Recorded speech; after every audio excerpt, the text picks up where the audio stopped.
Today, I'll be bringing an older video back of the 20 best moments in a certain state, and today will be Virginia. Virginia has two stellar theme parks in Busch Gardens, Williamsburg, and Kings Dominion, both having amazing elements, and I wanted to see which is the very best out of all of them. But before we begin, I did not ride Pantherian on my visit, so none of those elements will be on this list, but every single other ride is available, so let's just begin.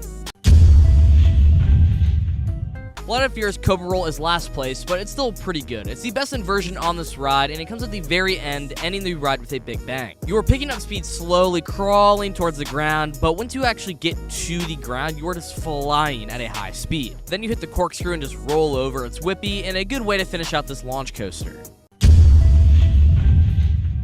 Last place is Griffin's Splashdown. This is an element that doesn't really have any forces, but I just enjoy a lot. While gliding across, you can just feel the water being sent into the sky, and when you turn around to actually get to the brakes, you can see a little bit of the water too, so I think that's cool as well. And of course, off-ride, this is just a spectacle to see, just like Diamondbacks, but this one you can actually get hit by the water, so that's kind of fun too. Another Flight of Fear moment that I think is better is the launch. Overall, this is just like the one at Kings Island, and I do say it's a solid launch. It uses the old LIMs, which are pretty unique nowadays, and can be punchier than some of the LSMs, and I can say this one is pretty punchy. You are thrusted to a top speed of 60 miles per hour, and you are sent right into the dark, which makes it a lot better for me just being from light to dark. It's really cool. Spot 17 goes to Dominator's Cobra Roll. This isn't the best Cobra Roll in the state, being that there is one a lot higher, but it's still solid overall. You come into this thing with a good amount of speed, being that's after the drop and the low to ground turns, and it does have some good intensity. Not as intense as the loop in my opinion, but the whippiness is what I enjoy mostly, and I also don't think the headbang was too bad on this thing.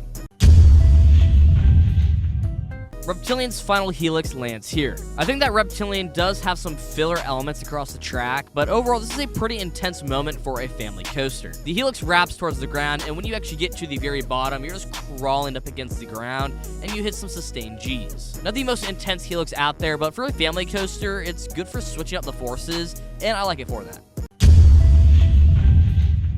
Up next is Rapterra's Final Roll. I thought that out of all the inversions on this wing coaster, this was my favorite, and that's because it has the signature wing coaster hang time. It's very similar to Gatekeeper's rolls in the amount of hang time that you do get, but I do have some gripes with it. And the big one being that there is no near miss anywhere. There's not one on the whole ride, and I think that if they were going to choose a spot to have a near miss, I think it should have been on this element and it would have made it a lot better.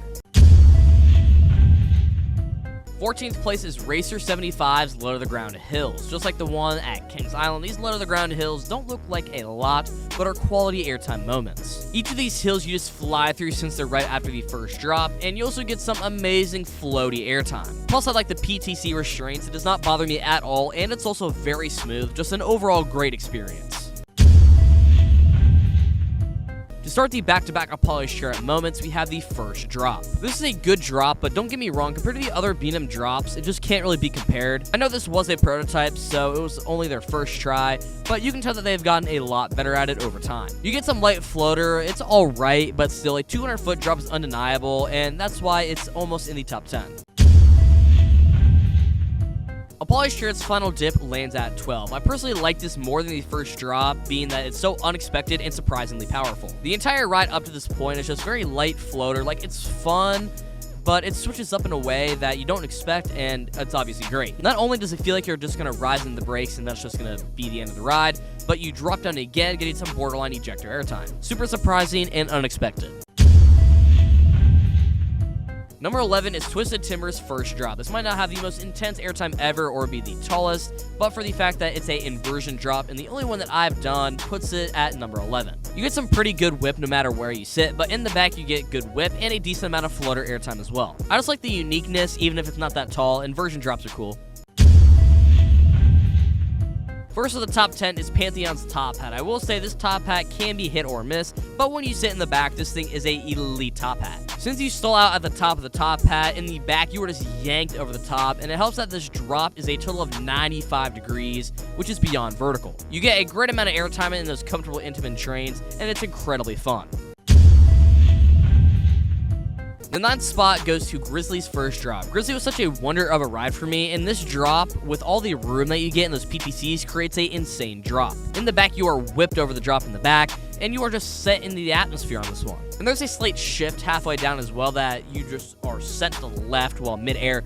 Crazy feeling, but I like this ride a lot, and this drop is no doubt a really good moment. Another Grizzly element in the ejector airtime hill is also in the top 10. I like this a little bit more than the first drop since the airtime is just so surreal and it was such a surprise. The airtime is punchy and strong at the same time, and that feeling on a smooth wind coaster is such a rare occurrence, so when it happens, you just appreciate it more. Best piece of airtime outside of Twisted Timbers in my opinion. It really is that good.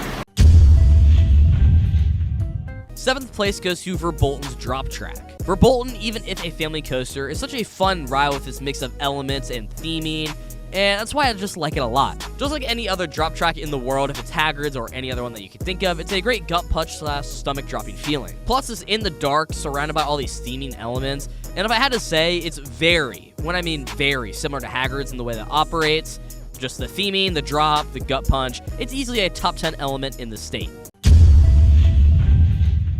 Ruptura's launch is 6th. Even though this ride had some mixed feelings, it had a disappointing layout, and was surprisingly rough, I did enjoy this launch a lot and was my favorite element of this wing coaster. It's very similar to Pipelines, where it might not be the most intense launch ever, but it is surprisingly punchy and a good B&M launch. It's pretty fun, but if you sit on the outside seats, it can be a little bit rough, but if you sit on the inside seats, it's no problem, and it's really good.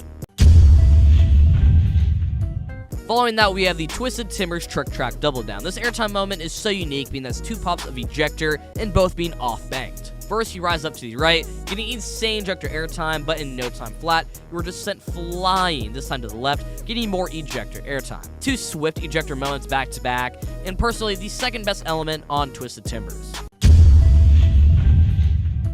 Alpengate's Cobra Roll lands here. This element makes it so high, being that it's the most intense moment in the state. The Cobra Roll is a good 5 seconds of high positive G's that just make your legs go numb and have this tingling feeling. That and being tossed around like a rag doll through this element from right to left just creates an insane experience. The legs going numb, being tossed around, it can't be replicated, and it's insane.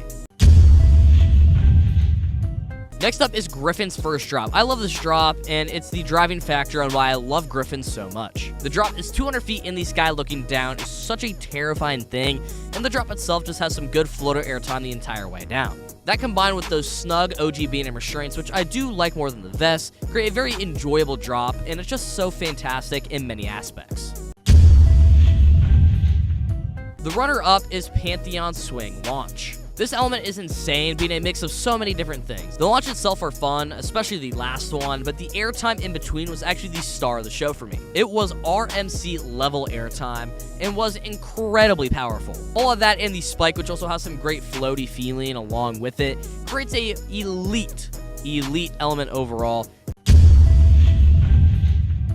Number 1 is going to Twisted Timbers Triple Camelbacks. I don't really care which one it is because all of them in a row is amazing, and the sequencing of the airtime is just spectacular. You were just sent flying out of your seat with extreme forces. Seriously, the top 3 most intense moment of airtime I've experienced to date, and it lives up to the hype. It has power, sustainability, not only my favorite airtime moment in Virginia, but my favorite element overall. Thanks for watching. What is your favorite element from the state, since there are just so many different options that you can choose from Busch Gardens or King's Dominion? But other than that, have a good day.